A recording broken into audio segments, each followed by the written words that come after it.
I know it seems weird throwing a field spell card in with a bunch of trap cards, considering in a trap deck, but Lair of Darkness is a field spell that makes it so face-up monsters become dark on the field. And if you would tribute a monster, you can tribute one of your opponent's monsters once per turn. During the end phase, you summon as many tokens as possible to the turning player's field in defense position as the number of monsters tributed this turn. This card can tribute one monster from your opponent's field, and then you get a bunch of tokens during the end phase. There is a little dog, wolf. Sure, you can discard it to add a Lair of Darkness to your hand. You can tribute a dark monster, draw one card, or if you tributed a monster either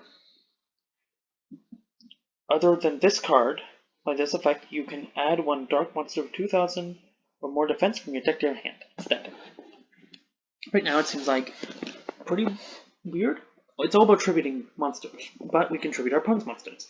Similar to what is it called, Rika, they have their field spell that lets you tribute your opponent's monsters. But where does this deck get different is it works for every kind of tributing. And the other cards you see here are some of the cards that it's not really technically part of any kind of its archetype, because it doesn't have one, but it works for it.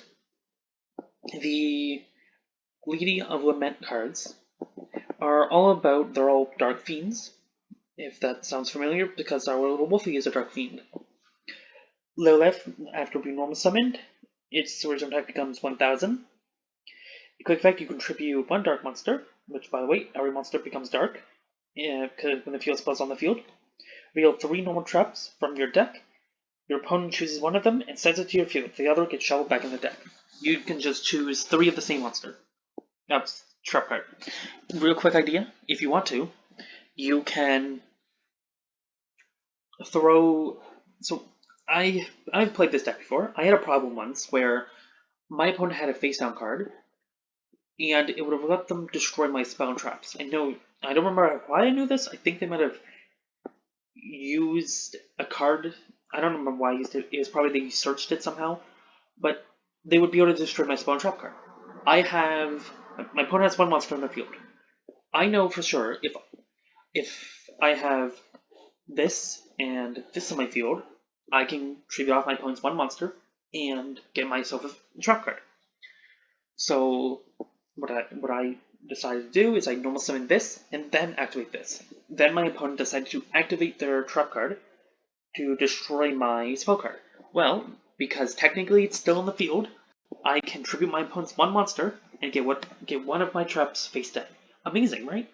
This is one of the examples of just playing your deck a little different can change entirely how it functions. Sort of. Let me continue.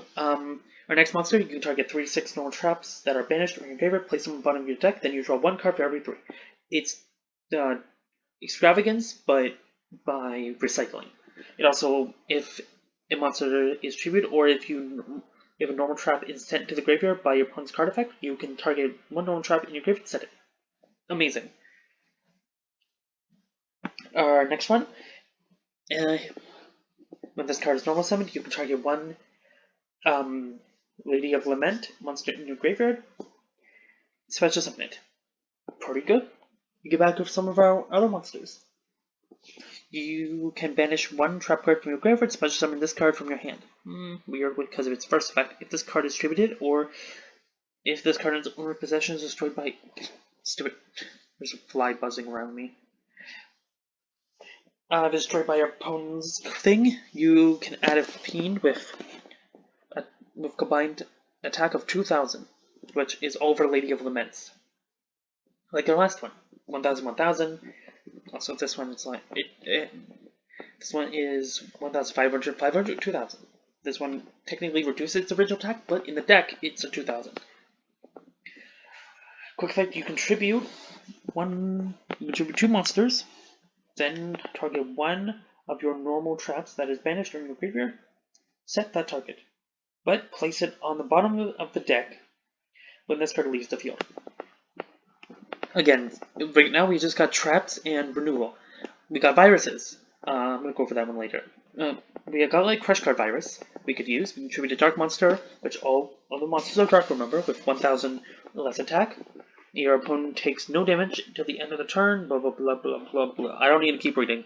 I can tell you it's not worth it. Same thing as Full Force Virus, blah blah blah, keep reading, not worth it. The only ones that I would really say is worth it, Eradicate Epidemic Virus, you tribute a monster with 2000 more attack, and you choose either spell or trap. For the next 3 turns, your opponent gets rid of all their spell and trap cards. And Grave Grinning, you get rid of a monster with 3000 or less, and destroy one. Your opponent destroys 1 card for every 500 attack it had, if the monster are 2000 or more. And for the next 3 turns, every time they draw a monster, they have to get rid of it. And any card sent to the graveyard by this card's effect cannot be used. It's really funny. On one side of the opponent, I don't know which deck it was, but it was some kind of graveyard-reliant deck, and I used this on them. And they sent a bunch of cards to the graveyard that would, activate stuff in the graveyard. And of course, it didn't activate, and they quit. It was an online duel. They quit for whatever reason. They probably rage quit because they couldn't use their effects. There is this one. You've got Deck Devastation Virus, which it's interesting. You get rid of some monsters, but that's about it. It's also not worth it. Really, this is the main core of your deck, I would say. You throw this into a deck that relies on tributing. I personally have always been trying to make a Infernoid deck that relies on this. You got Infernoid King and Queen that can tribute stuff to negate cards. You negate your opponent's card by tributing their other card. Sounds pretty good to me. We got our spell and trap cards to help us make sure our opponent has nothing in their hand.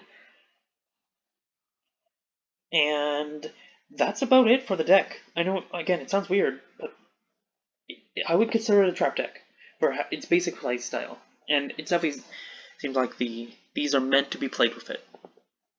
Treat darks, treat your opponent's dark monster, then get rid of all their cards. Really fun.